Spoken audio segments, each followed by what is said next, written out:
¿Tienen dudas de la vez pasada? O sea, la vez pasada demostramos esta recurrencia, ¿no? Esta desigualdad, donde Bn de k era el número máximo de dicotomías que se podían generar bajo la restricción de que hubiera un breakpoint de tamaño k, ¿no? Y entonces es el número máximo de dicotomías que se puede generar.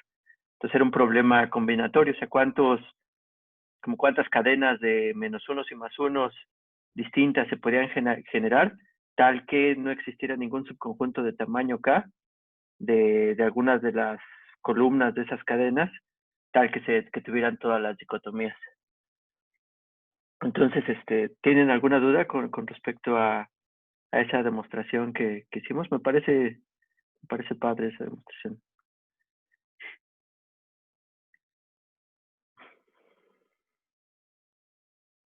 Bueno, parece que no, ¿no?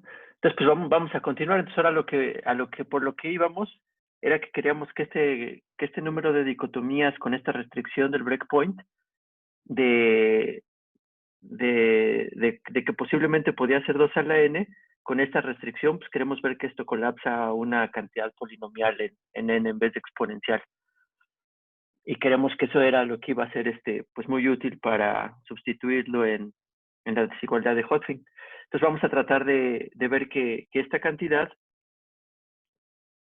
pues es polinomial, ¿no? Dada esta restricción que tenemos de que tenemos un breakpoint de tamaño k.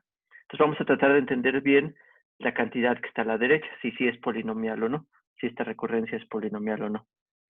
Entonces podemos empezar a ver, por ejemplo, cómo son los valores de Bn de k para distintos valores de n y de k. Y, por ejemplo, podemos empezar a ver los casos extremos. Entonces, si dejamos fijo, por ejemplo, a n, o sea, si queremos calcular b de 1 y después variar k, y por ejemplo, ahorita si empezamos para agarrar calor, si hacemos b de 1 y 1, ¿cuánto vale esta cantidad? O sea, ¿cuál es el número máximo de dicotomías que puedo generar para cuando nada más tengo una variable y tengo un breakpoint de tamaño k? O sea, que no puedo generar todas las dicotomías de una sola variable. Entonces, ¿cuánto valdría eso? 1, ¿no? Porque a lo más, con una variable, a lo más puedo generar 2 dicotomías, ¿no? Pero como tengo la restricción de que k vale 1, pues entonces no puedo generar ya las dos, sino esa 1 ya tendría sus dos dicotomías, ¿no? Entonces sí, esta vale 1. Y si aumento k, por ejemplo aquí que k valiera 2, como que ya es superflua, ¿no? No está dando información esa otra k. O sea, ya está haciendo pues nada más tengo una variable y me dice que para 2 no puedo. Pues sí, ni siquiera hay dos variables, ¿no? Entonces en este caso sería 2. Entonces aquí sería 2. Y de hecho ya para cualquier k mayor que 1. Entonces ahora vamos a suponer que dejamos fijo el k. O sea, ponemos b de, por ejemplo, aquí le pongo de 2 y ahora vamos a dejar fijo k en 1. Entonces ahora aquí tengo dos variables, pero tengo la restricción que de ninguna de ellas, o sea, que ninguna de ellas puede tener sus dos variables. Entonces, ¿cuál sería ahora este caso? Entonces ahora tengo dos variables, quiero generar todas las posibles dicotomías, pero ninguna variable por sí misma puede tener los dos casos. Entonces, ¿cuántas podrían ser?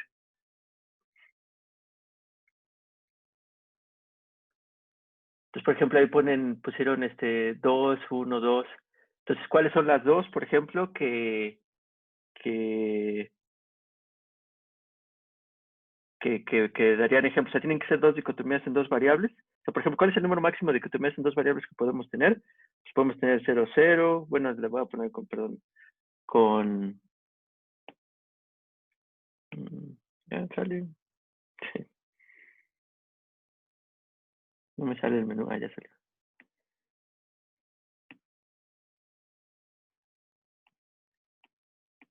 ¿Qué pasó?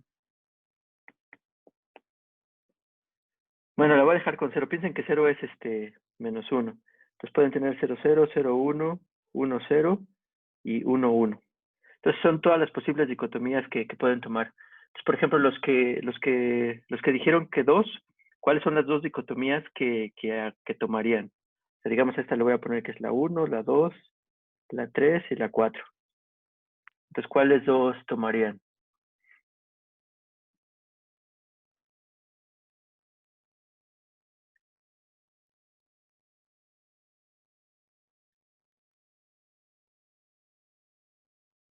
Dos y 3, ¿no? Entonces, pues supongamos que tomamos 2 y 3. Pero entonces, si vemos cualquier variable, ya no cumple con la restricción de que no puede ninguna sola variable generar todas sus posibles dicotomías, ¿no? Porque, por ejemplo, aquí la primera variable y tanto la primera como la segunda variable tienen las dos, tienen los dos valores para para la respectiva variable. Igual si tomamos esta y esta también pasa lo mismo. Si tomamos esta y esta, para una de las variables pasa lo mismo. Entonces cualquier par de variables que tomemos va a pasar lo mismo. Entonces, aunque sean dos variables, de todas maneras, esta restricción de que todas nada más pueden tener, cada variable puede tomar a lo más un valor, entonces, de todas maneras se va a colapsar a uno. Y lo mismo, por ejemplo, si ahora tuviéramos más variables, si tuviéramos 4 variables, pero nada más una dicotomía, pues vamos a tener que hacer, tenemos una dicotomía y va a tener una asignación de variables. Aquí no son ceros, ¿no? Son como, más bien comodines. Pero si quisiéramos agregar una dicotomía diferente, tendría que variar en al menos alguna de los valores que tienen estas variables para que la dicotomía sea diferente. Pero como tiene que variar en alguna de esas cosas, entonces ya esa variable misma va a prohibir la restricción de que nada más se permitía, de que había un breakpoint de tamaño 1. Entonces, para cualquiera uno de estos, pues esto va a seguir siendo variable de 1. Entonces, esas serían las condiciones de frontera, ¿no? O sea, todos estos valen 1 y todos estos valen 2, ¿no? Entonces, eso ya más o menos lo entendimos. Y ahora en cota superior, que vamos a ver, de hecho, bueno, aquí no lo demostramos, pero hasta igual lo voy a dejar de ejercicio. ¿Cuánto sería ahora el valor, por ejemplo, dada la cota superior para esta entrada? Entonces ahí es donde podemos utilizar la recurrencia, ¿no? La recurrencia nos dice que en cota superior el valor de bn22 pues depende del valores anteriores de n-1, o sea, subirte un renglón hacia arriba y después sumar la columna a la izquierda y la columna justo superior a ella. O sea, tiene este patrón de que ves a n-1, k-1 y n-1k, y eso van a determinar una cota superior que de hecho es igualdad, pero bueno, no lo hemos visto, para este valor. Entonces aquí sería 3, y aquí sería 4, y aquí sería 4, y así sucesivamente. Entonces a partir de eso se podrían calcular como un triángulo de Pascal exactamente. Entonces, pues ya sí podríamos llenar los valores que faltan de esta tabla, ¿no? Entonces, en principio podemos calcularlos, ¿no? Y podemos ver cómo crece la tabla. Pero bueno, ahorita por lo que, o sea, nada más estamos tratando de entenderlo y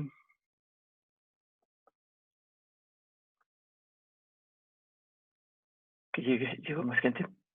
Estamos tratando de entenderla y pues ahorita lo que vamos a ver es pues ya tratar de encontrar una expresión algebraica para esta recurrencia, ¿no? Y es lo que sigue que tenemos que demostrar. Entonces lo que vamos a querer demostrar es que esa cota superior, o sea que esta recurrencia tiene esta forma, o sea es la suma de los binomiales desde igual a 0 hasta k-1 de ese binomial de n que con esto pues ya lograríamos nuestro objetivo porque, por ejemplo, aquí esta sumatoria, su término es finita, su término más grande, por ejemplo, aquí su término más grande sería de n en k-1, ¿y de qué orden más o menos es este término?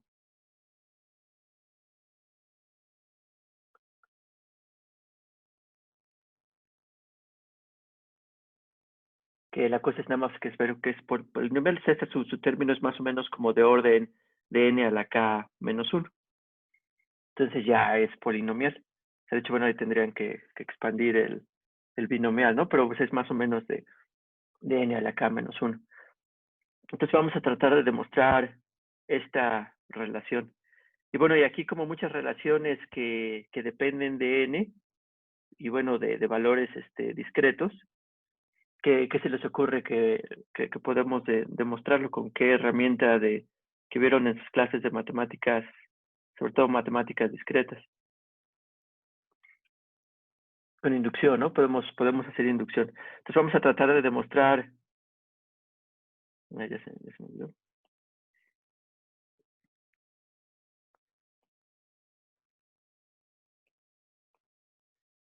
Bueno, se lo pongo en otro.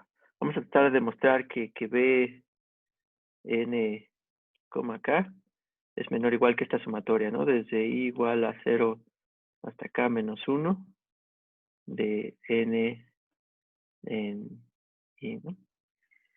Entonces vamos a hacer esto y ahorita lo que sabemos, lo que demostramos hace ratito, pues es que tenemos esta recurrencia. Sabemos que Bn está acotada por esta recurrencia, por B de n menos 1 k más B n,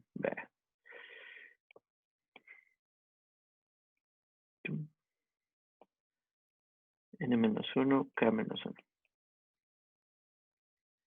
Entonces, pues vamos a demostrarlo por inducción, ¿no? Entonces, como vamos a demostrarlo por inducción, ¿qué es lo primero que tenemos que demostrar? O sea, para demostrar algo por inducción tenemos que demostrar que se cumple para el caso base y después tenemos que demostrar que si asumimos que se cumple para para n menos 1, también se cumple para n.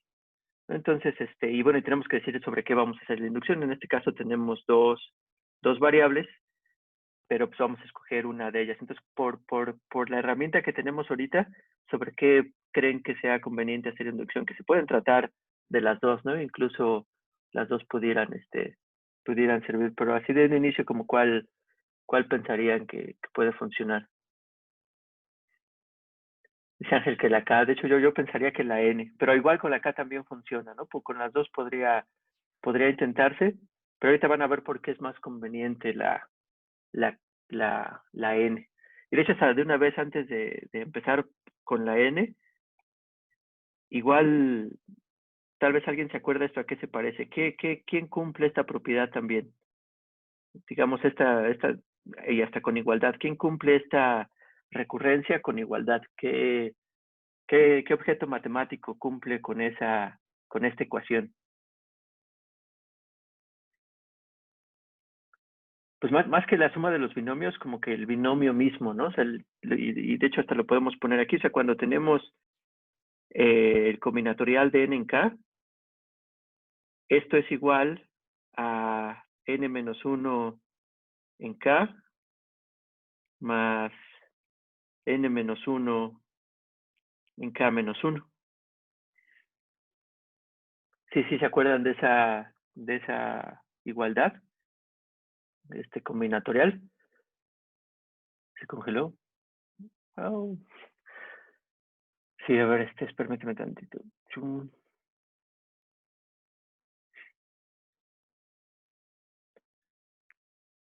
Se me fueron las cabras a esta cosa.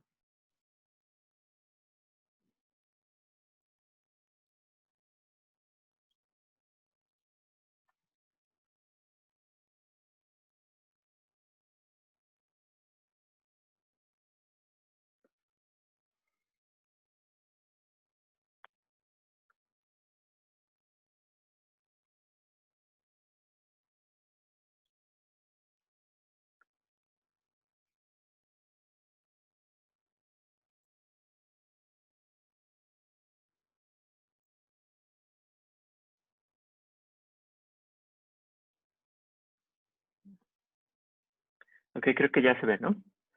Ya deben salir ahí unas cosas rojas. Entonces, esto se parece al binomial, se parece al combinatorial que cumple esta relación.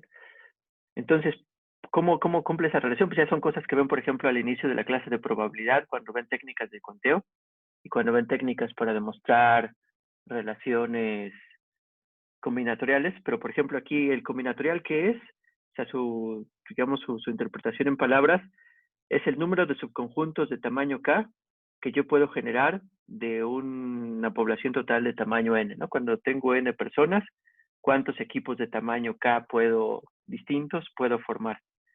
Entonces, una forma de verificar esta relación es decir, que de hecho son del tipo de demostraciones padres que aparecen en el curso ese de Blinstein que les he recomendado. Les llama story proofs. Entonces, una puede ser, vamos a hacer la historia de que, pues vamos a ver, yo tengo que formar un equipo de tamaño K de n elementos. Entonces voy a tratar de, así como de hecho establecimos en la demostración de aquí arriba, separarlo en dos partes. Voy a separar esos grupos en dos clases. Uno, los grupos que me tienen a mí, o sea, yo soy parte de estas n personas, y los grupos que no me tienen a mí. Entonces, puedo poner grupos conmigo y grupos sin mí, ¿no? Entonces, ¿cuántos distintos grupos hay de elementos donde yo soy parte del equipo? Pues son, como yo ya me agarré, pues nada más tendría que agarrar los K-1 elementos del equipo restantes. Entonces, esos los voy a agarrar de los N-1 elementos que quedan, personas, menos yo, y agarrar a los restantes que quedan. Entonces, ese serían el número de equipos que podrían formarse donde yo soy parte del equipo. Y los grupos que no me tienen a mí, pues tengo que agarrar de los N-1 porque no estoy yo, pero ahí tengo que agarrar a los K elementos que forman el equipo. Entonces, igual que la vez pasada, alguno de los grupos tiene que caer a fuerzas en estas dos categorías y pues ya nada más tengo que sumar estas dos categorías y también son disjuntas, ¿no? No, si ya están en la categoría es porque no me tenían y si están en la otra categoría es porque sí me tenían. Entonces, esta es una relación que cumple el binomial y que es la que se parece exactamente a esta relación que obtuvimos de las dicotomías. Entonces, dado que tenemos aquí el n-1 que ya está así como puesto así de pechito para que metamos el gol, pues entonces esto es por donde puede ser conveniente que hagamos la relación, ¿no? Entonces, si hacemos hacemos para el caso base, entonces vamos a hacer inducción sobre n, ¿no? Inducción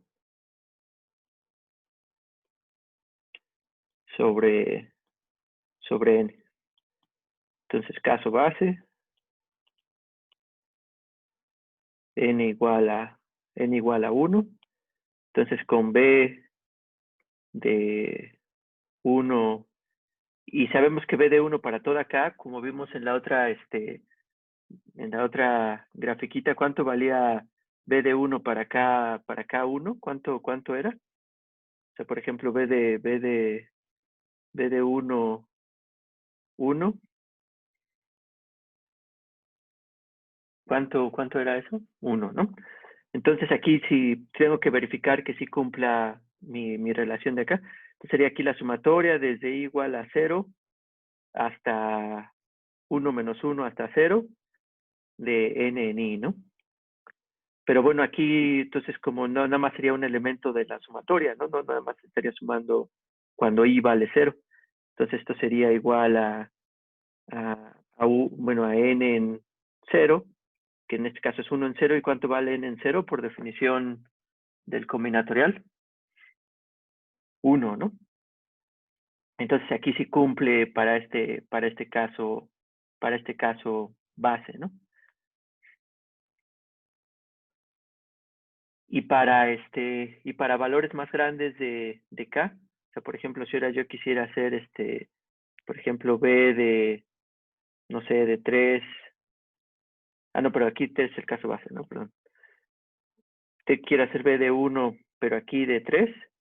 Aquí que quedamos que se cumplía aquí ¿cuánto debería de valer? 2, ¿no? Entonces dijimos que valía 2. Entonces, no, si aquí hacemos la sumatoria, pues va a ser de i igual a 1, por ejemplo, en este caso sería hasta 2, o sea, hasta acá menos 1, de n en i, ¿no?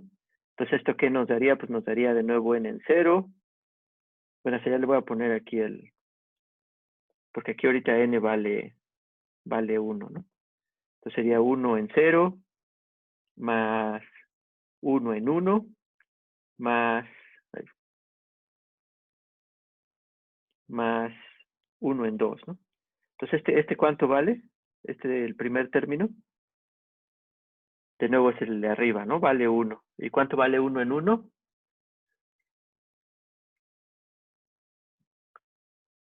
También 1, ¿no? ¿Y cuánto vale 2 en 1? Diré 1 en 2.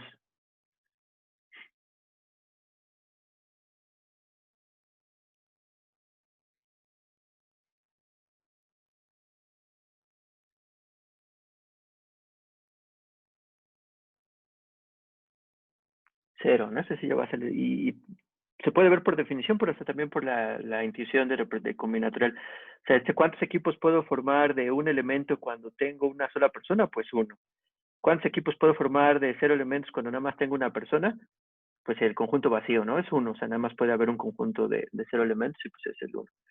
Pero ¿cuántos equipos puedo formar de 2 elementos cuando nada más tengo una persona? O sea, ahí no puedo formar ningún equipo, ¿no? Entonces perdón, pues, este valdría 0, ¿no? Entonces sí serían 2. Entonces aquí sería 1 más 1, 2. Y si aquí incrementara 3, 4, 5, lo que sea, pues va a haber más términos aquí, pero todos van a tener la forma de que es 1 en una cosa más grande. Todos estos van a ser 0. Entonces el caso base sí se cumple, ¿no? O sea, sí se cumple para este caso. Entonces ahora vamos a demostrar por inducción, o sea, vamos a demostrar que B de n de k, pues es esta sumatoria que tenemos aquí.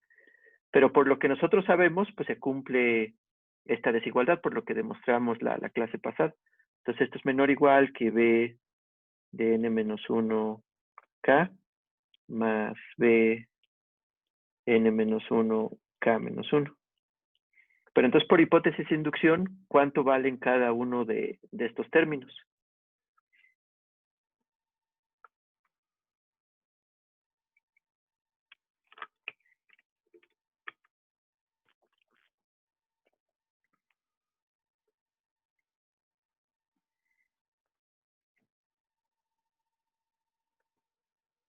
Y ahí sustituimos la sumatoria, ¿no? Para el valor que le corresponde a esto. Entonces aquí sería la sumatoria desde igual a 0 hasta k menos 1 de n menos 1 en i. Porque acuérdense que aquí en lo que queremos demostrar, este n de aquí pues es el que debe de ir acá, ¿no? Entonces, como ahora es n menos 1, pues entonces por eso aquí va n menos 1. Y para la otra, pues es igual, es la sumatoria desde i igual a 0, pero bueno, como ahora es k menos 1, entonces aquí sería k menos 2, y sería de nuevo n menos 1 en i, ¿no? Entonces ya ahí va bien, y pues ahora lo que tenemos que es manipular esto para llegar a lo que quisiéramos llegar, es a que esto es igual, pero bueno, todavía no lo sabemos, a la sumatoria de i igual a 0 hasta k menos 1 de n i, ¿no? Pero bueno, todavía no lo sabemos. Pero aquí de nuevo, como ya lo que podemos utilizar es que vemos que tenemos esta forma y sabemos que se cumple esta relación del binomial. O sea, tenemos esto de aquí que podríamos, que de hecho aquí ya se ve feo, creo que me equivoqué porque esto no se ve.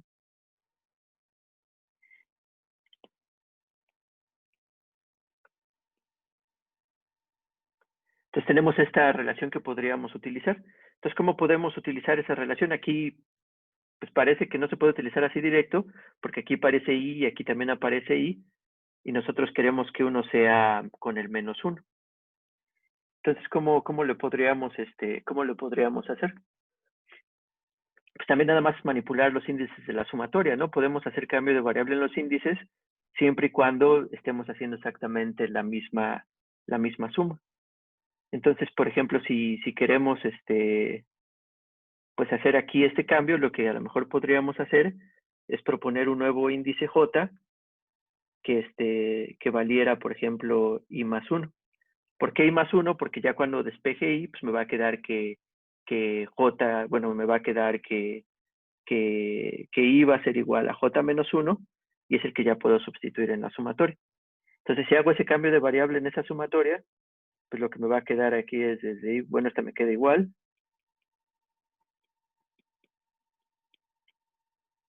Y esta sumatoria me va a quedar cuando i vale 0, j vale 1. Y cuando i vale k menos 2, pues j va a valer k menos 1, n menos 1, y bueno, aquí entonces como aquí va a tener j menos 1. Entonces, lo que tienen que observar es que en realidad es la misma sumatoria. Por ejemplo, aquí como empiezo desde el 1, el primer elemento de la sumatoria pues va a ser n menos 1 en 0, el siguiente elemento de la suma pues va a ser n menos 1 en 1, y esto es exactamente lo mismo que si empezara aquí desde 0. O sea, nada más estoy renombrando para que se parezca un poco a la forma que quiero utilizar. O sea, es como con todos los cambios de variable, ¿no? Entonces aquí ya que tengo esto, entonces ya hasta puedo agrupar estas dos sumatorias. Aquí de nuevo, como los índices pues son, así como ayer platicaba mudos Jesús, pues entonces yo puedo cambiarle de nombre a los índices, ¿no? Se puede, aquí estoy usando IJ, pero también muy bien le pude haber regresado a nombre I, aunque igual ya sería confuso, entonces mejor le voy a poner J al primero de acá. Se le puedo llamar ahora J igual a 0 hasta K menos 1 de N menos 1 en J. O sea, también no cambié absolutamente nada, nada más le di otro nombre al índice sobre el cual estoy haciendo la sumatoria. Y de hecho aquí ni siquiera es menor o igual, porque ya como estoy haciendo puras igualdades, pues todos estos eran ya igualdades. Y entonces aquí, ¿qué puedo hacer para juntar estas dos sumatorias? Pues aquí igual le puedo quitar cuando J vale igual a 0, porque tiene un término más, y entonces me quedaría n menos 1 en 0, y después me quedaría más la sumatoria de J igual a 1 hasta K menos 1, y después ya puedo agrupar estas dos cosas, ¿no? De n menos 1 en J más n menos 1 en J menos 1.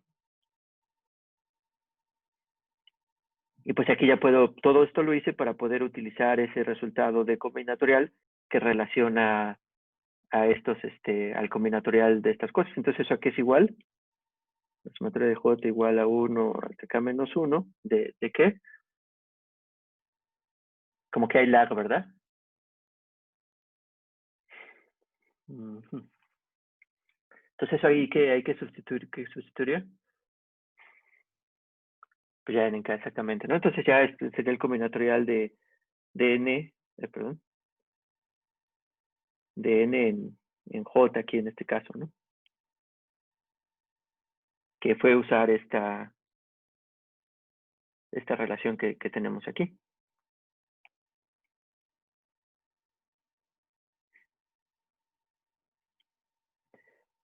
Pero bueno, aquí también ya se ve que de hecho si aquí si hiciera esta suma desde 0, pues nada más es incluir este término en la sumatoria, ¿no?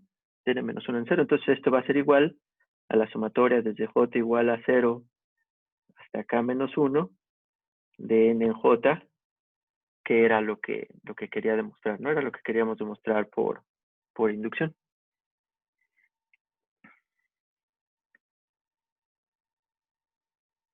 Entonces, pues ya lo hicimos, ¿no? O sea, ya vimos que si tenemos un breakpoint, entonces sí colapsa el número de dicotomías máximo que puede tener cualquier familia de hipótesis, va a ser a lo más polinomial. Y de hecho, así un poco más concreto, pues es polinomial o sea, esto, su término que domina es n en K menos 1, ¿no?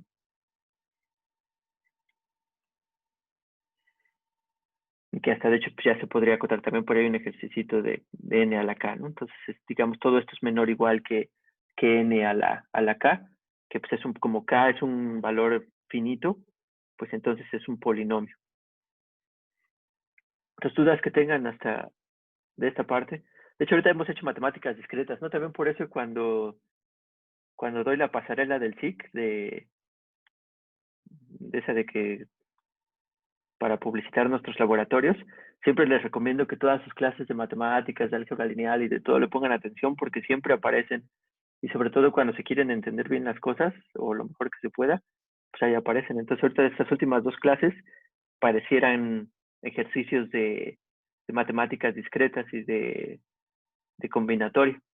pero que están súper relacionados, por ejemplo, en este caso con la teoría de aprendizaje, ¿no? Entonces aquí nada, fueron estos dos ejercicios de estas cosas. Entonces, pues sí, ya hicimos esta demostración. Profe. ¿Sí? Yo tengo una duda con respecto a la forma en cómo también podemos demostrarlo. Si bien podemos hacerlo a través de lo que viene siendo la inducción matemática, entonces también podemos aplicar en este caso principio del buen orden y hacer una demostración por contradicción. ¿También sería posible? Pues en principio sí, porque están relacionadas, ¿no? De hecho, puedes asumir que inducción es un axioma y demostrar el principio de buen orden, o asumir el principio de buen orden y demostrar inducción. Entonces, en ese Ok. sentido, sí son equivalentes. Ya de que se haga contradicción, pues se tendría que hacer, ¿no? Se tendría que ver qué onda, pero sí son, se podría hacer también así. Ok, vale. Gracias. Sí, señor.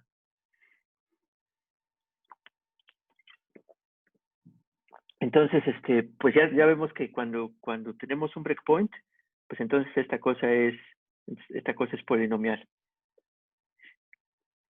Y bueno, nada más para ver que tenemos una cota superior, pero que para muchos casos, de hecho coincide, ¿no? Entonces, por ejemplo, para los rayos positivos, el cálculo que habíamos hecho de la función de crecimiento era n+1, cuando vimos también combinatorialmente esas cosas.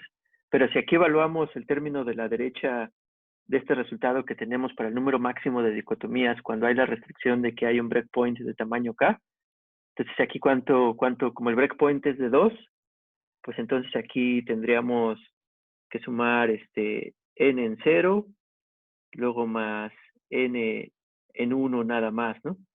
Entonces, ¿cuánto vale n en 0? Pues quedamos en que vale 1, ¿no? ¿Y cuánto vale n en 1?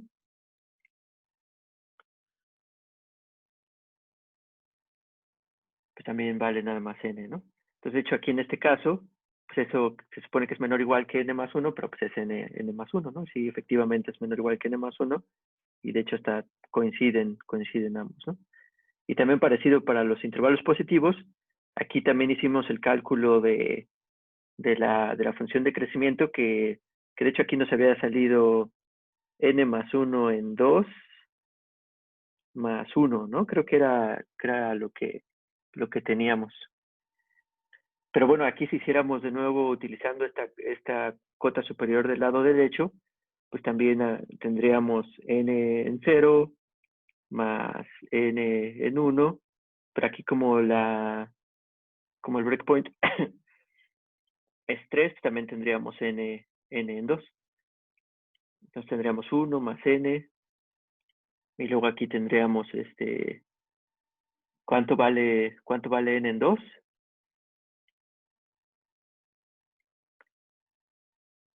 N por n menos 1. ¿Sí es n-1 o n+1? Entre 2.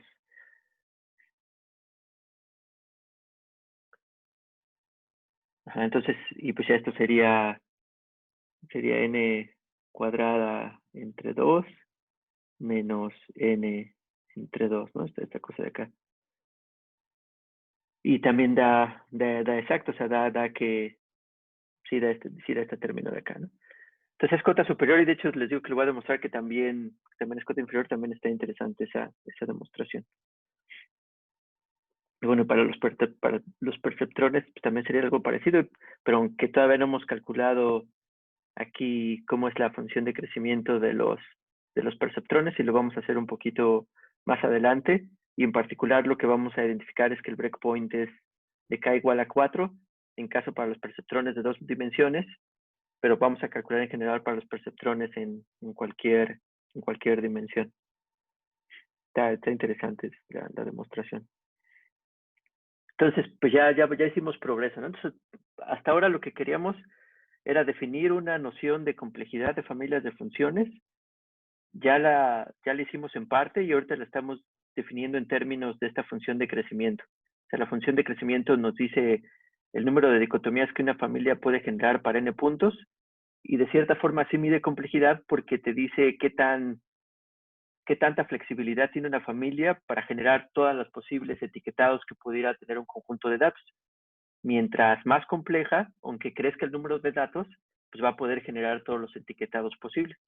Entonces, eso es bueno desde el punto de vista que se puede ajustar a los datos, pero es malo desde el punto de vista de generalización, como lo queremos, es que es lo que queremos utilizar ahorita.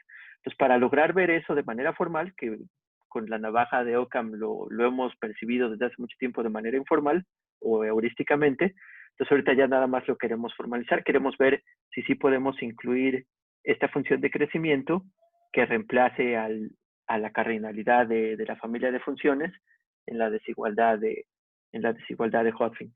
Entonces es lo que vamos a hacer ahorita y que de hecho nada más vamos a dar un sketch de la demostración, pero espero que quede clara lo más claro posible. De hecho creo que aquí ya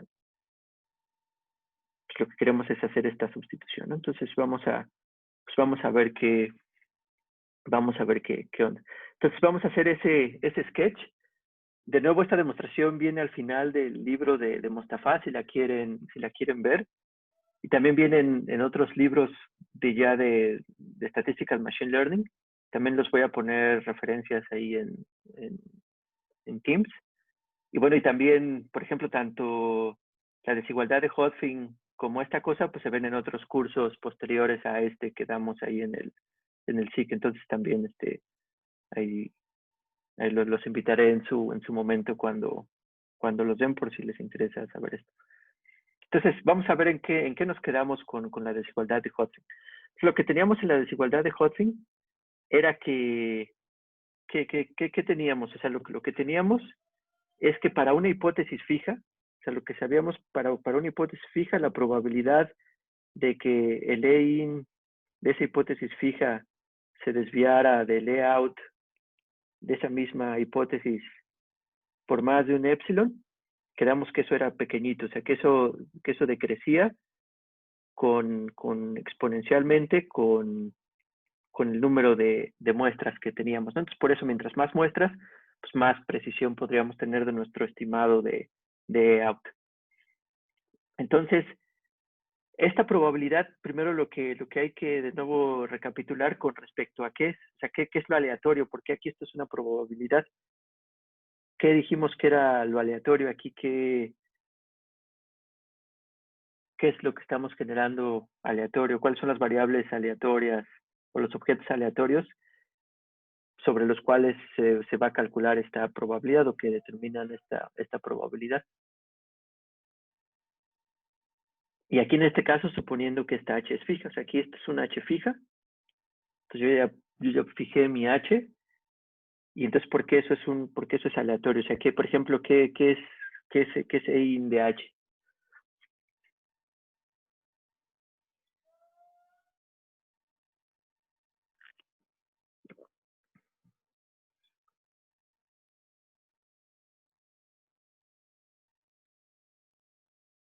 Ajá, son las que salen mal en la muestra, ¿no? O sea, todos estos, o sea, el E-in de h, lo que quedamos era que cómo se comportaba la hipótesis h con respecto a los datos de entrenamiento, que los datos de entrenamiento los tomamos de la distribución X y independientes uno de los otros.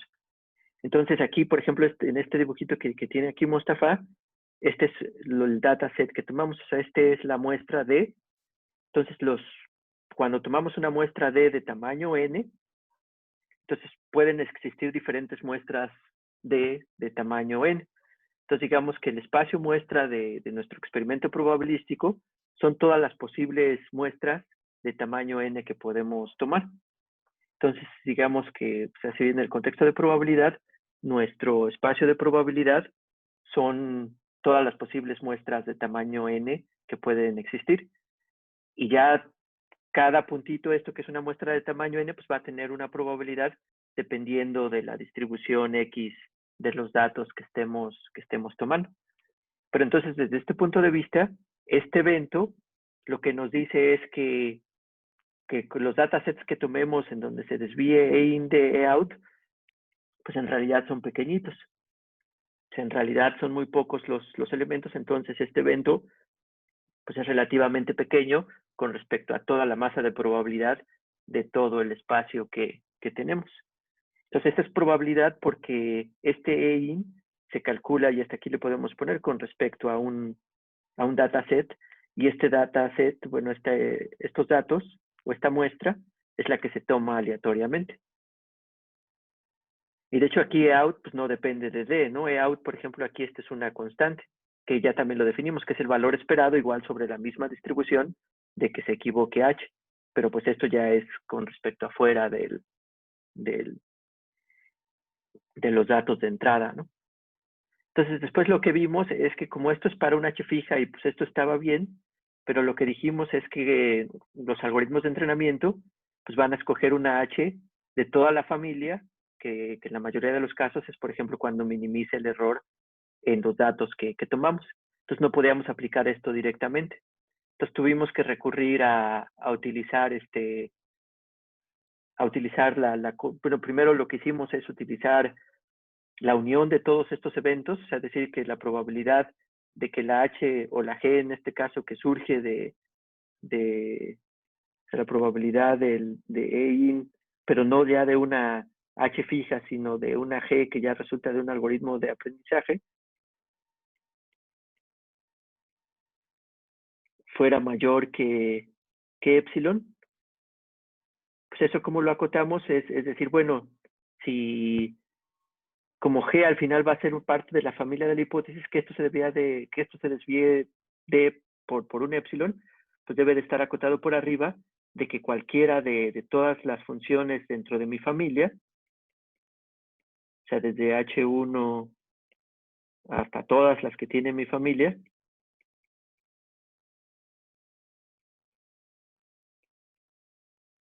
y bueno, y aquí después serían todas las OR, aquí sería para H2 y así sucesivamente, por aquí ya dan como todo el chorito, se desvíen de epsilon. Y después de esto, lo que hicimos es que esto era la unión de cosas y utilizamos la cota de la unión. Y fue la que ya nos dio que pues, es la cardinalidad de la familia de hipótesis y luego por la cota de Hodgkin para una hipótesis fija. Entonces aquí, pero al hacer esto, lo que estamos suponiendo, como dijimos esa vez, era que las probabilidades eran disjuntas. Entonces, lo que estábamos suponiendo con la cota de la unión es que aunque sí la probabilidad de que una hipótesis se desvíe de layout por un epsilon es pequeña, pero si utilizamos la cota de la unión, pues entonces quiere decir que todas son disjuntas. Entonces ya con toda la cota de la unión, pues ya podría llenar todo el espacio de probabilidad y entonces pues ya no nos daría una desigualdad informativa. Pero también lo que empezamos a explorar desde la vez pasada fue que sí había intersecciones, ¿no? Por ejemplo, cuando analizamos nada más los perceptrones, vimos que podía haber un espacio muy grande de cambiar pequeños los valores de los pesos y que sí iban a aparecer los EIN y el layout de esas hipótesis.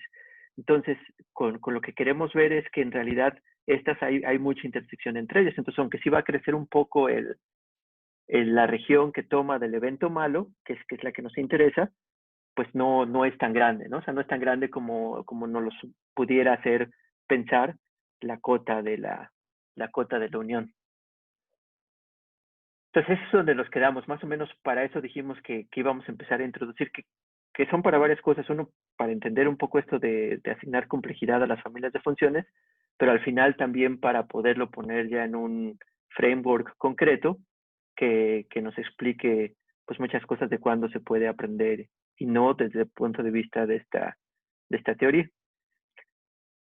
Entonces, pues a todo eso, entonces es para llegar a este resultado, pues lo que vamos a tener que ver es cómo podemos, de nuevo, como dijimos al inicio de la clase de hoy o cerca del inicio, cómo podemos sustituir esta cardinalidad de la familia de funciones o del espacio de hipótesis con la función de crecimiento que definimos en las clases pasadas.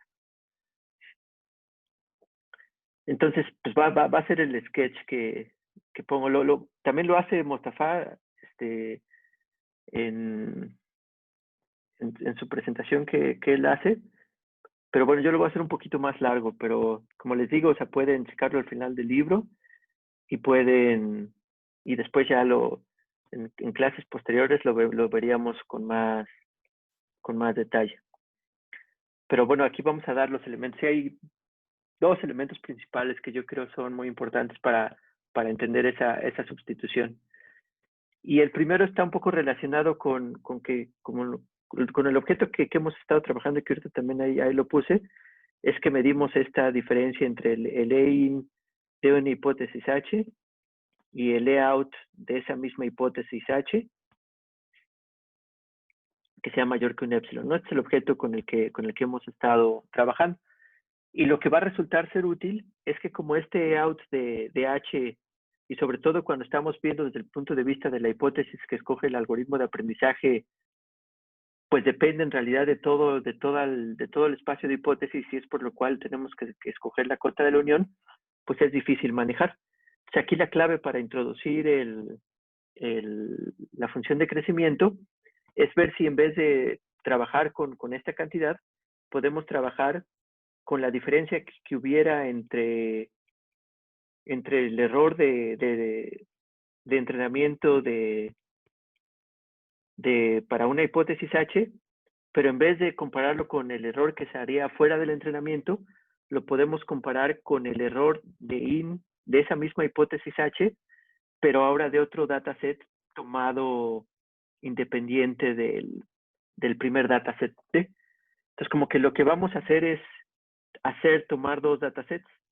Un dataset original, que es como estuvo definido siempre EIN, pero ahora, como fines de esta demostración, para que nos ayude a establecer esta relación, es que ahora vamos a tomar otro dataset con las mismas propiedades, pero que se toma independiente del dataset anterior.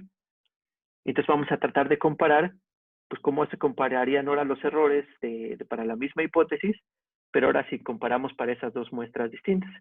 Y lo que queremos argumentar y lo que se hace en la demostración es que estas más o menos se parecen, o sea que estas son más o menos aproximados. Que bueno, ya sé que, pero ahorita voy a tratar de dar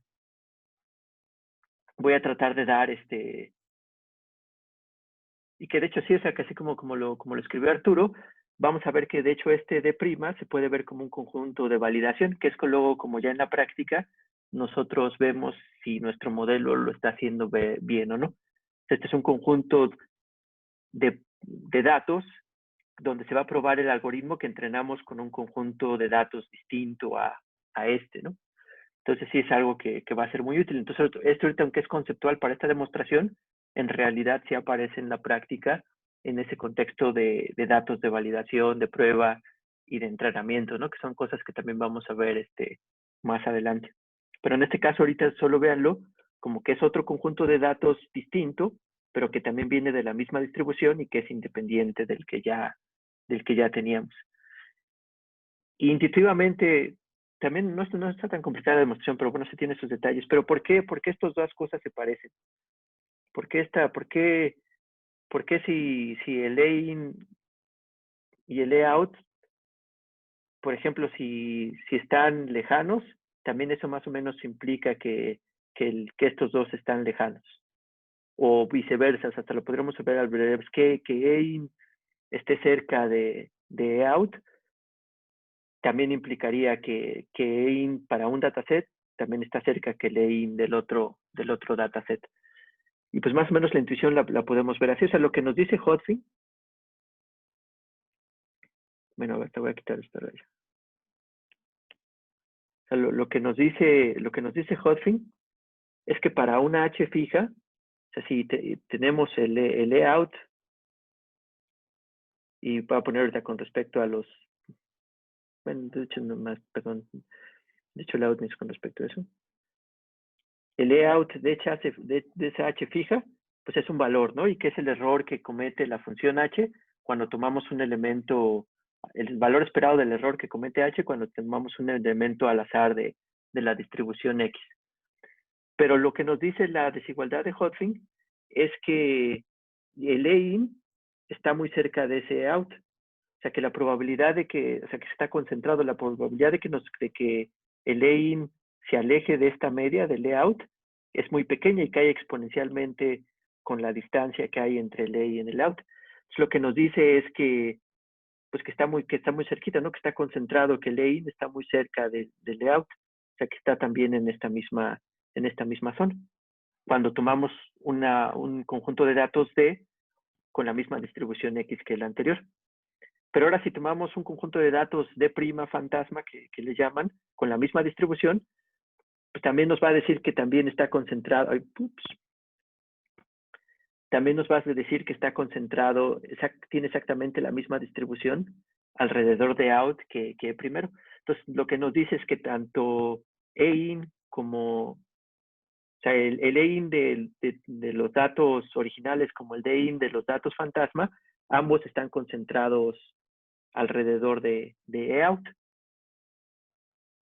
Entonces, si EIN está cercano a EOUT, pues también entonces hace sentido que EIN' también va a estar cercano que EIN normal. O sea, los dos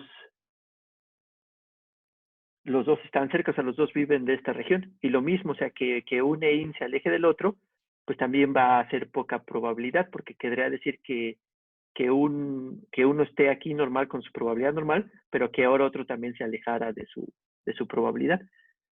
Entonces, también hasta intuitivamente, sin términos de probabilidad, si ambos EIN y EIN' están cerca de out, bueno, si EIN está cerca de out y EIN' está cerca también de out, pues quiere decir que EIN y EIN' también están cerca uno del otro. Que fue más o menos como lo puso Arturo, o sea, y hasta sin hablar de probabilidad, pero hasta lo podemos hacer todavía más detallado, pensando en que ambos están concentrados aquí, y entonces es también probable, o sea, la distancia que esté entre los dos, la diferencia también sea pequeña, porque ambos están concentrados alrededor de out. Entonces eso se puede hacer formal, son de las cosas que no vamos a hacer, pero espero que intuitivamente sí les haga sentido que estas dos probabilidades se parecen. De hecho, ya cuando se hace el análisis formal, se puede ver que nada más que se puede acotar por una diferencia de 2, o sea que I menos E out es menor o igual que esto con un factor de 2, y ya también incluyendo que no sea una función fija, pero que sea de la que resulta de un algoritmo de aprendizaje de la G. Sí, exactamente. O sea, por eso como lo que habíamos visto, o sea, estas distribuciones todas se toman de la distribución X de los datos. O sea, ambas son de los dos, porque si no, no estarían relacionadas con el layout.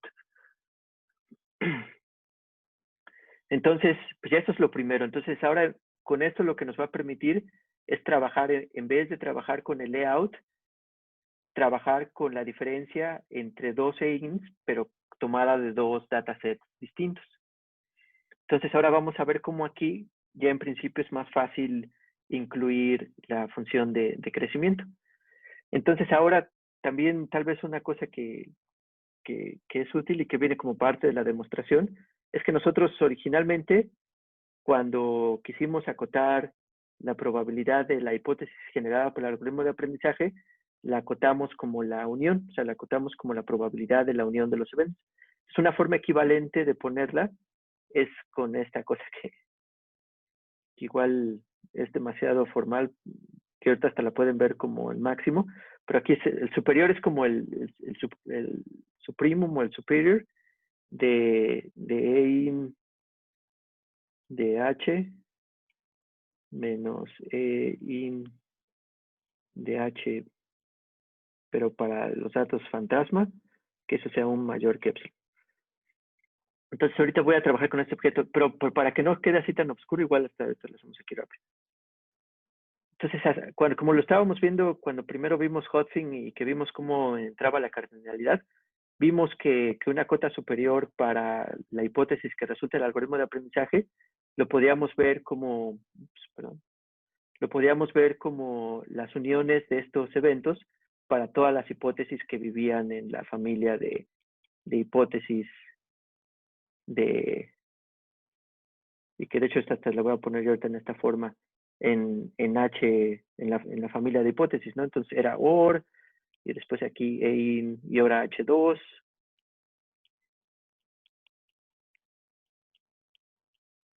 Y fue lo que después acotamos con la cota de la unión, ¿no? Y aquí vamos a suponer que es finito y que nada más llega a un EIN que le estamos llamando M, ¿no? M mayúscula. perdón, G, H de M.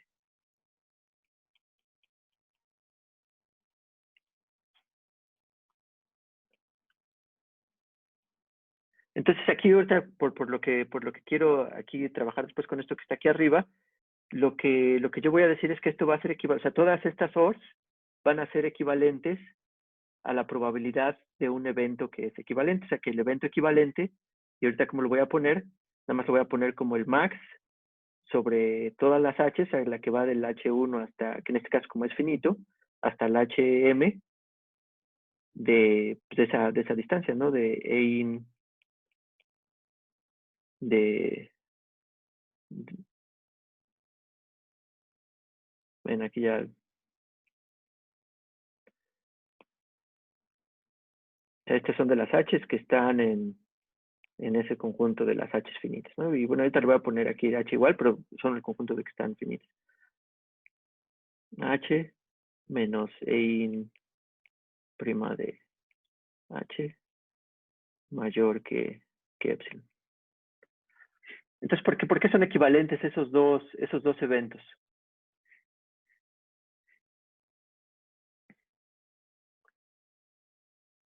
Y lo podemos ver así como, ¿cómo podemos ver que dos eventos o que dos conjuntos son equivalentes? Pues que uno implica el otro, o sea que aquí hay una implicación que este implica este, y a su vez que el de la derecha implica el de la izquierda. Entonces, por ejemplo, si todas estas diferencias son mayores que epsilon, entonces eso implica que el máximo también es mayor que epsilon, que el máximo de estas diferencias es mayor que epsilon. Sí, ¿no? O sea, porque con que alguna de estas sea mayor que epsilon, eso quiere decir que el máximo también va a ser mayor que epsilon. Pero ahora, si el máximo es mayor que epsilon, implica que al menos alguna de ellas va a ser mayor que epsilon. También, ¿no? O sea, si el máximo es mayor que epsilon, quiere decir que al menos una de ellas es mayor que epsilon. Entonces, a menos cuando el conjunto de hipótesis es finita, pues esto funciona. Pero ahorita nosotros hicimos todo esto de la función de crecimiento para poder manejar familias infinitas. Y de hecho infinitas no contables.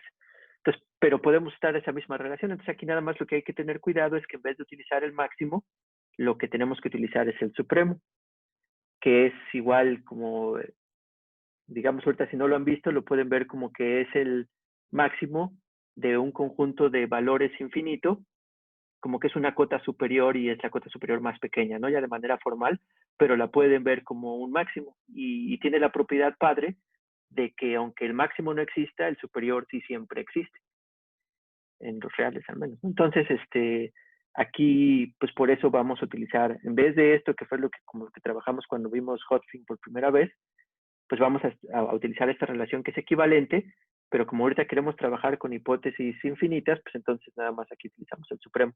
Pero les digo ahorita no, conceptualmente no hay problema si lo ven como que es el máximo de las sobre la familia de hipótesis. Entonces vamos a quedarnos ya nada más con esto.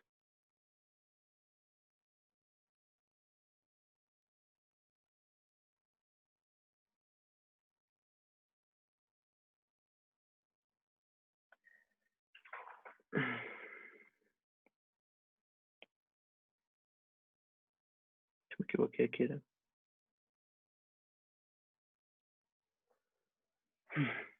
Entonces aquí, ¿por qué ya va tomando un poquito forma lo que queremos que es incluir la función de crecimiento? Y digamos que es lo que va a ser clave un poquito acá. Aunque esta familia de hipótesis es infinita, si es que nosotros fijáramos ya un dataset, aquí los datasets se toman probabilísticos, pero supongamos que ya tuviéramos, o hasta, no, aunque no lo fijáramos, para cualquier dataset que tomemos, o sea, no importa el dataset que resulte, ¿cuántos valores distintos de esta cantidad, o sea, cuántos valores distintos de esto que está dentro del valor absoluto se pueden generar para esta familia de hipótesis H? O sea, ¿cuántos valores distintos pueden dar? O sea, aquí, porque todo esto depende de qué dataset se muestrea, ya después se muestrea ese dataset y se tendría que calcular el EIN para ese dataset. Se muestrea el dataset también que es el fantasma y también se calcularía el EIN para esa función h de ese dataset, ¿no? Y bueno, ya como estamos calculando el máximo o el superior, pues se tendría que probar todas para cada una de estas hipótesis h que están aquí, que puede ser infinita, y que en principio cada una de ellas pues puede dar un valor distinto para este valor absoluto. Pero sí, también esa cantidad de distintos valores es infinita. ¿O cuánto creen que podría valer?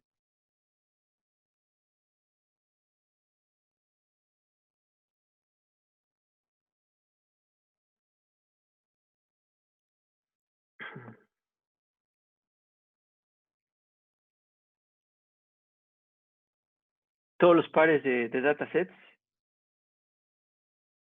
pues en principio sí está cerca, ¿no? Y de hecho también es Ricardo está cerca. O sea, porque al final, como cada uno de los datasets, o sea, los errores que pueden haber aquí, o sea, las hipótesis que pueden estar aquí, cada dataset nada más a lo que va a tener, o sea, las etiquetas que puede tener es a lo más 2 el número de dataset, ¿no? Y entonces si la función de crecimiento, o sea, las diferentes hipótesis que puede generar la familia H, pues van a estar dadas por la función de crecimiento.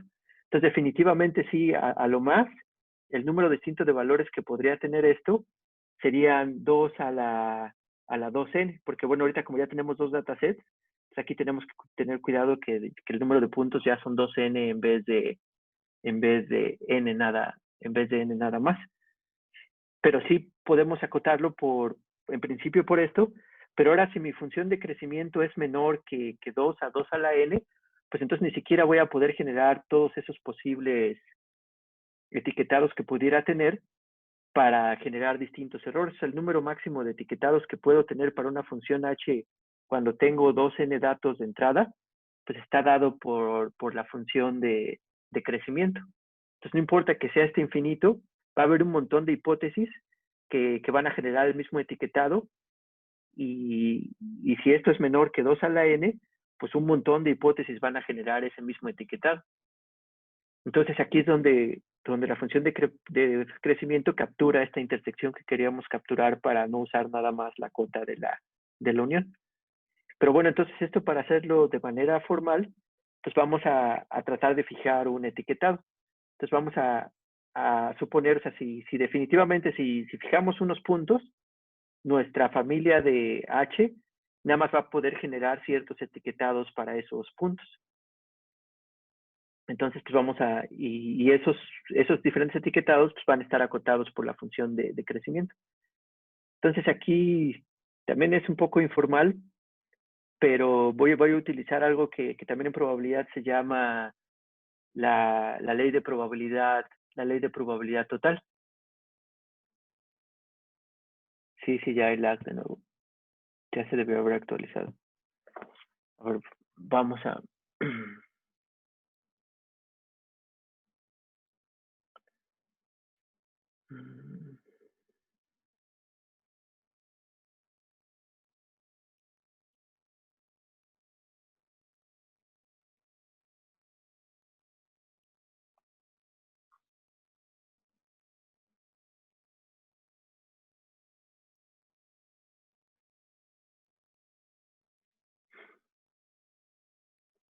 Entonces vamos a hacer una cosa que se llama la ley de probabilidad total.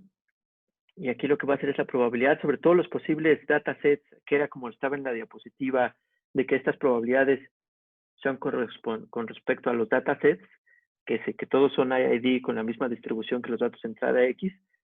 Y luego pues va a ser la probabilidad de este evento que era el que me interesaba, de sub de H que está en H.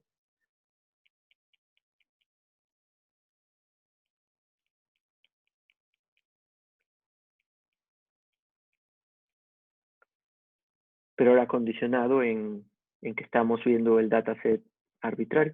Y que de hecho estos datasets también, como esta distribución puede ser infinita, aquí la sumatoria pues, es algo conceptual, ¿no? Porque en principio si se quisiera hacer pues, preciso para una distribución de entrada, pues, se pondrían integrales o dobles integrales si tuviera muchos valores o algo así. Entonces esto es conceptual de que dice que es la ley de probabilidad total, de que estamos promediando o sumando sobre todos los posibles datasets y haciendo la probabilidad condicional.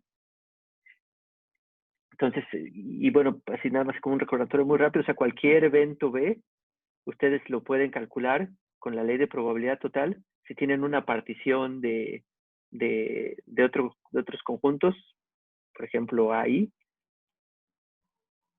Entonces, eso es igual a la probabilidad de B dado ahí. También son de las cosas. Entonces, lo que estamos utilizando aquí, ¿no? Nada más que en este contexto. Y bueno, ahí están un poco de cosas ocultas por la notación. Pero es ley de probabilidad total. Entonces, aquí esto, luego como es el promedio para las distintas probabilidades de los datasets, pues aquí, por ejemplo, pudiera yo utilizar de cierta forma una cota, que nada más yo lo que voy a hacer ahora es el superior, pero ahora sobre los datasets D. O sea, voy a agarrar los D que están en los posibles datasets. Aquí pongo una D medio rara. Y luego aquí ya por la probabilidad de del superior.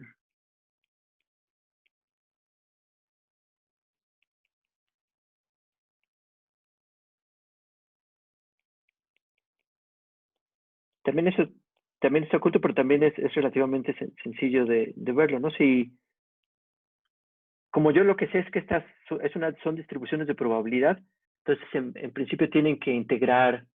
Sí, aquí los datos se los pueden ver como si fueran disjuntos, porque cada uno es un punto del espacio muestra de mis datos. Entonces estoy integrando sobre todos ellos, ¿no? Entonces aquí esto también, por lo mismo que es una distribución de probabilidad, esto debería de sumar a 1. Entonces, si quiero, por ejemplo, si quiero acotar este promedio ponderado, pues podría yo acotar nada más tomando al máximo de todos estos valores, ¿no? O sea, podría tomar al máximo de estos valores, y, bueno, al máximo de que me sale de estas cosas de acá, y ya ese tomarlo como una cota superior. O sea, como si ese tuviera todo el peso de la distribución. Entonces, pues lo podemos ver así, ¿no?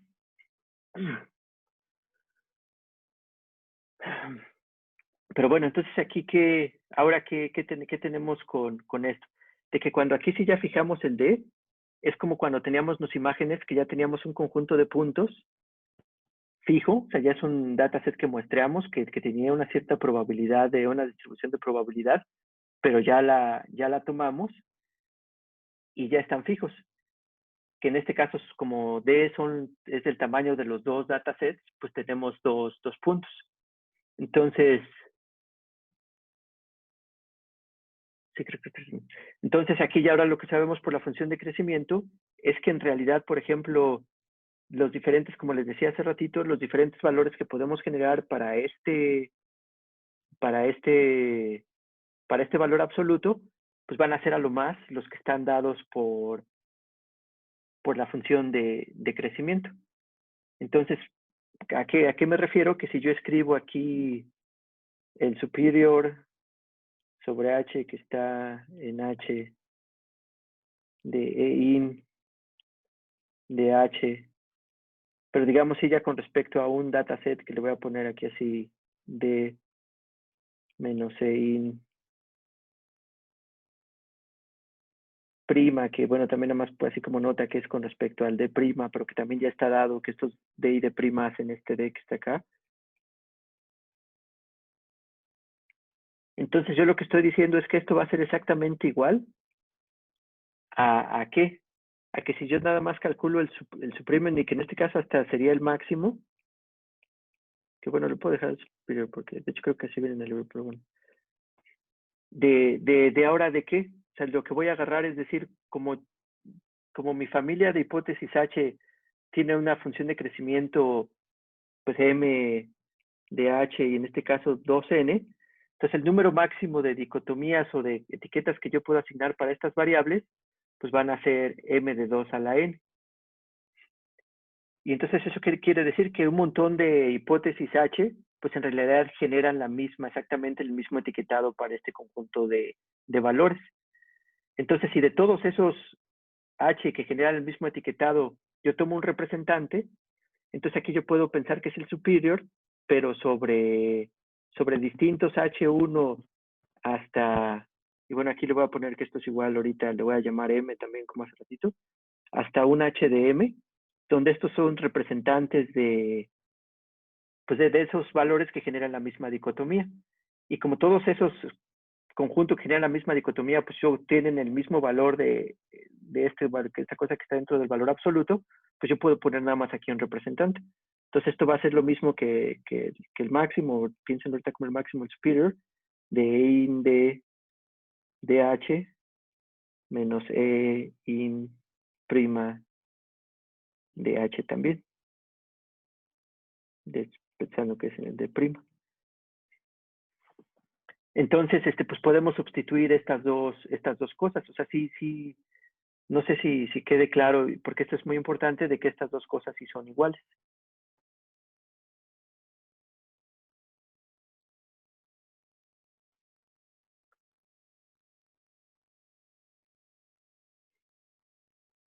O ya los confundí.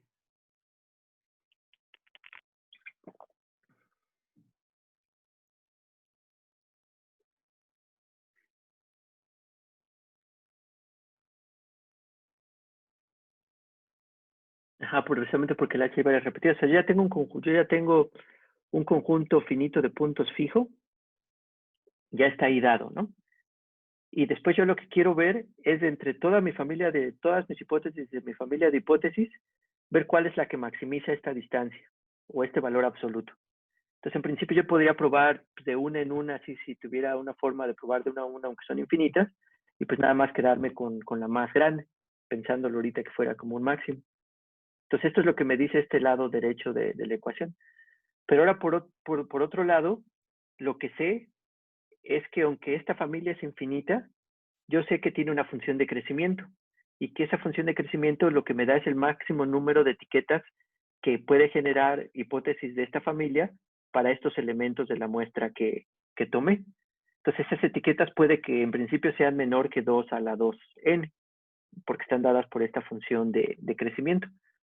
Entonces, como al final este error está dado por el valor de estas etiquetas, o sea, por si el valor de la etiqueta que le da h coincide con el valor de la etiqueta de la función real, pues entonces estos valores pues nada más van a estar determinados pues, por los valores de estas etiquetas.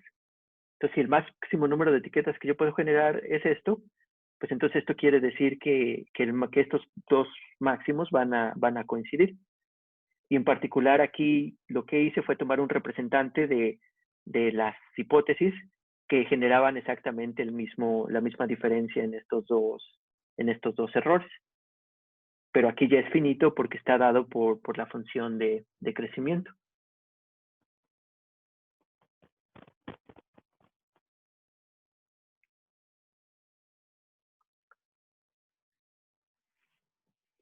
Pues, pues habría que ver lo de las Pro Vector Machines, pero de hecho ahí también se cumple esto de la BC Dimension. También podemos calcular la BC Dimension de las máquinas de vectores de soporte.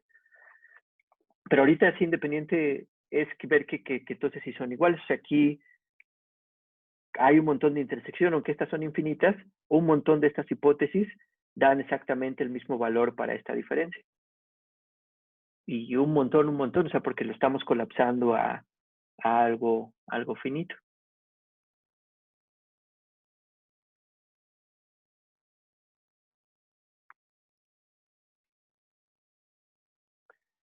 Ajá, y bueno, y es una cota, entonces sí. Pero bueno, ¿no? Entonces, dado si creemos que esto es cierto, entonces esto lo podemos sustituir en la parte de arriba que teníamos y continuar con este trabajo. Entonces, de hecho, hasta aquí sería una igualdad del superior del dataset que maximice pues, esa probabilidad. Pero aquí en vez de esto, entonces va a ser la probabilidad del superior, pero ahora de estas hipótesis H1 hasta HM de E in de H menos E in prima de H que eso sea mayor que epsilon dado este dataset. Pero entonces ahora, ¿qué va a ser lo bueno de todo esto? Lo bueno de todo esto es que ¿qué? ¿Qué ahora qué puedo hacer aquí ahora? Y digamos pensando así en esta cosa que estamos por acá. O sea, pensando precisamente en esto. ¿Qué puedo hacer aquí?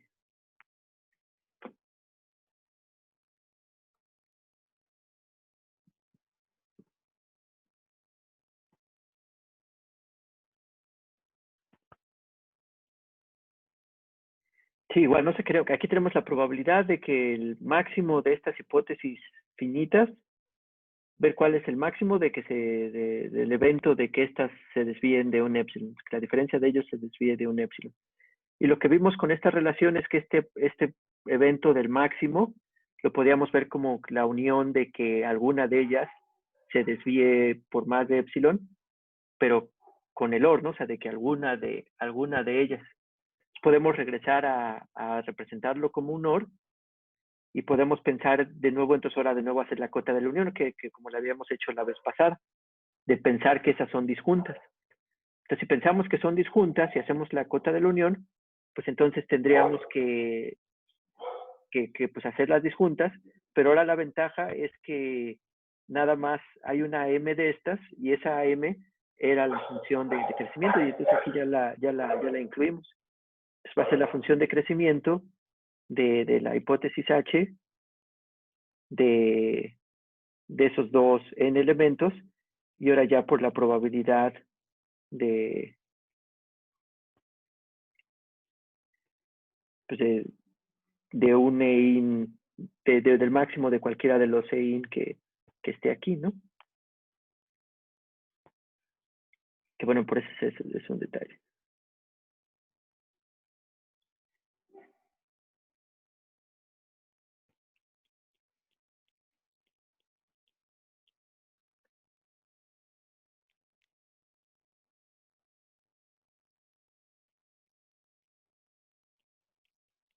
Creo por eso Mostafa no da esto en su clase, porque igual sí te puedes perder mucho, pero bueno, el intento se hace.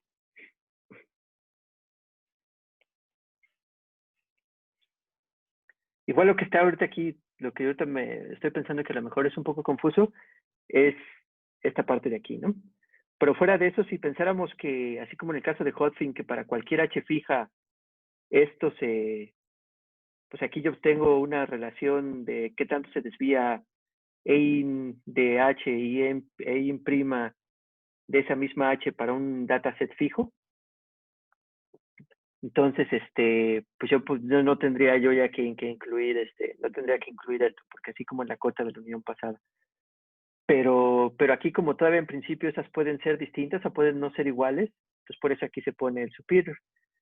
Pero de hecho al final vamos a regresar a que esto también se le puede encontrar una cota superior que se parece mucho a la de Hodgkin también. O sea que la probabilidad de que estas dos muestras se desvíen, dado un dataset fijo y luego nada más los puntos permutarlos aquí en Levancia al D o al D', también esto sigue la desigualdad de Hodgkin, o sea, esto cae exponencialmente. Pero bueno, aquí la ventaja muy grande es que ahora en la cota de la unión, pues ya nada más nos quedó este término. Y esto es una cosa parecida a la de Hodgkin, como la teníamos anteriormente. Entonces, sí, ahora la unión se puede hacer, hace ratito también se podía, antes también se pudo, pero era no informativa, ¿no? Porque la cardinalidad era infinita, no contable. Y ahorita la cardinalidad, pues ya nada más es la función de crecimiento.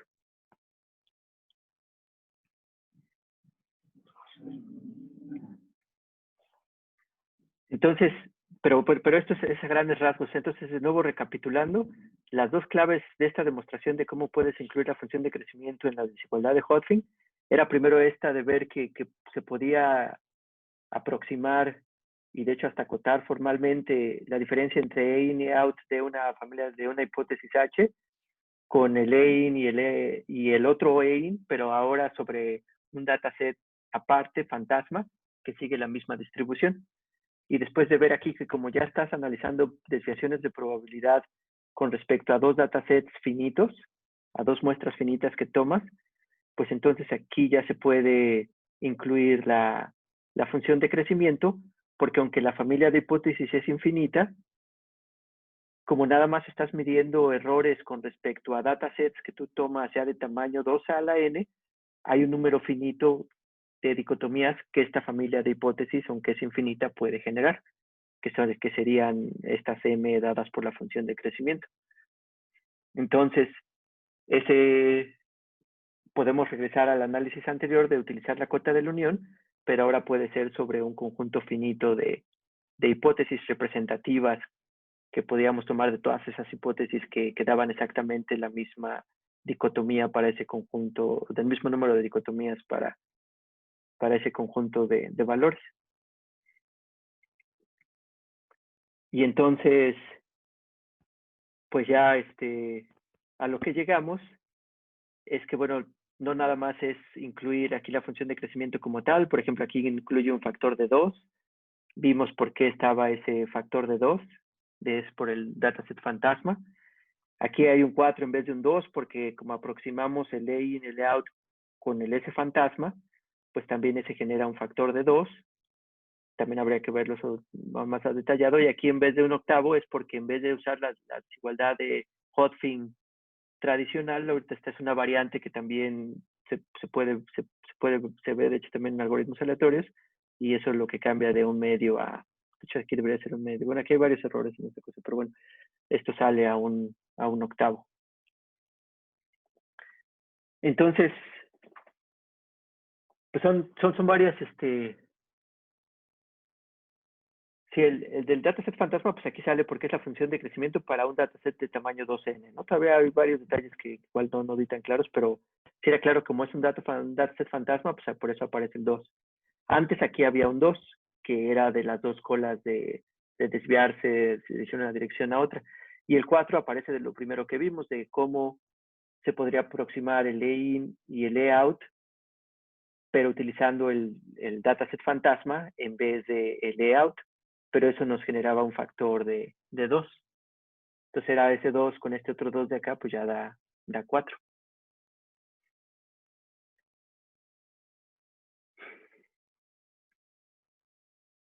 Entonces, pues a grandes rasgos, espero no haberlos confundido mucho, pero más o menos ese es el sketch de cómo se puede incluir la función de crecimiento en la desigualdad de Hodgkin. Y entonces aquí de nuevo ya, bueno, ya la siguiente clase, porque estamos acabando hoy, vamos a ver pues cómo nos ayuda esto ya, o sea, tratar de nuevo ponerlo en la práctica y ya hablar un poco de las implicaciones de esta desigualdad de Vapnik y Chervonenkis y por qué es muy importante y cómo nos puede ayudar sobre todo mucho en la práctica. Y sobre todo cuando esta tiene un breakpoint y que entonces esto se hace polinomial, entonces esto, aunque la familia sea infinita, como esto decrece exponencialmente, aunque esto esté creciendo polinomialmente, de todas maneras esta probabilidad se hace muy pequeñita. Entonces, ¿qué es que esta probabilidad sea pequeñita? Que el error en la entrada se va a parecer al error en la salida, y si el error en la entrada es pequeño, pues entonces ya lo hicimos, ¿no? O sea, ya podemos garantizar que afuera pues nuestro error también va a ser pequeño. Y al mismo tiempo esto nos va a decir que dependiendo de la función de crecimiento, o sea, de qué tan grande es el polinomio, porque quedamos en que era n cuando hay un breakpoint de tamaño k, entonces pues nos va a decir más o menos de qué tamaño tiene que ser nuestro dataset para garantizar generalización, que es una pregunta muy común que, por ejemplo, a mí me hacen pues, la gente que luego está en la industria. O sea, me dice, ¿pero cuántos datos necesito? Y esta es una teoría que puede decirte cuántos datos necesitas para garantizar definitivamente que vas a generalizar afuera, que si el error adentro es pequeñito, también el error afuera va a ser pequeñito. Y que eso es muy, muy padre. Ahora, esto también nos permite estudiar cosas modernas, porque, por ejemplo, una de las cosas de las redes neuronales es que esta teoría te diría que requieres al menos un factor, ¿no? Y luego hasta alguna regla de lo que vamos a ver es 10 veces el número de parámetros que tiene tu modelo para garantizar tú que vas a generalizar afuera. Pero muchas aplicaciones modernas, redes neuronales modernas de Deep Learning, luego a veces el número de dataset, el tamaño del dataset es igual o hasta a veces más pequeñito que el número de parámetros y resulta que esto de todas maneras generaliza. Entonces, viéndolo desde el punto de vista de esta teoría, te dices, ¿qué? O sea, ¿qué pex? Y no se contradice porque esto nada más te da una cota superior. O sea, te dice, si tú tienes este número de datos, yo te garantizo que vas a generalizar. Pero si tienes menos, no te dice, no vas a generalizar. Pero bueno, tú ya no tienes ninguna garantía desde el punto de vista teórico de que vas a lograr esa generalización. Entonces, pues en los últimos años, pues la gente se ha estado tratando de responder esta pregunta de por qué generalizan a pesar de que el dataset no es lo suficientemente grande para el número de parámetros que tiene. Sí, de hecho, pues en principio, por ejemplo, también un artículo que salió apenas hace un año, o dos, no me acuerdo, 1 o 2 años, 1 año y medio, pues ya calcularon formalmente el breakpoint o lo que vamos a ver ahorita, que es la dimensión BC, de las redes neuronales profundas con, con ReLUs, que bueno, ya los que no lo sepan lo vamos a ver, y es más o menos lineal, es proporcional al número de parámetros que tiene la red neuronal. Entonces, el breakpoint que tendrían las redes neuronales profundas sería, pues más o menos, el número de parámetros que tiene o el número de pesos que tiene la red neuronal profunda. Entonces, esta teoría, más o menos, si ya analizamos esto, diría que necesitas pues, al menos 10 veces ese número de parámetros o ese número para garantizar generalización. Pero en la práctica, pues como las redes neuronales profundas luego ya tienen millones de parámetros, sí se tienen millones de datasets, pero no se tienen una orden extra de millones de datasets. Entonces, pues siempre ha estado esta interrogante de por qué generalizan estas redes neuronales, aun cuando el dataset es demasiado pequeño comparado a lo que nos diría esta teoría de Vapnik, y es algo que se está investigando y sí, ya han habido algunos resultados aquí y allá, ¿no? Con ciertas limitaciones, pero bueno, ya se están haciendo. Pero aún así, de todas maneras, esto da ayuda en la práctica porque, por ejemplo, si ya cuando vean, no sé si lo vamos a ver en esta clase, pero cuando vean la historia de las redes convolucionales, de cómo desde las primeras redes convolucionales que empezaron este boom de Deep Learning, durante los años se han generado diferentes arquitecturas de redes neuronales convolucionales, AlexNet y un montón de arquitecturas, que la de Google, que tiene las Inception Networks y que todo en principio podría parecer que cada vez se generan arquitecturas más complejas porque incluyen conceptos distintos de la red convolucional original, pero por ejemplo también lo que se observa es que aunque son más complejas desde el punto de vista conceptual, cada una tiene menos parámetros. Entonces, ¿qué es que tenga menos qué ayuda a que tenga menos parámetros? Pues que entonces que su BC dimension va a ser más pequeña y que entonces en principio se necesitan menos, el tamaño del dataset tiene que ser más pequeño para aprenderlo. Entonces, y bueno, ya son varias cosas que ya vamos a ver más adelante. Algunas de ellas y otras no. Pero bueno, pues muchas gracias por hoy, creo que es todo. Bueno, a menos que tengan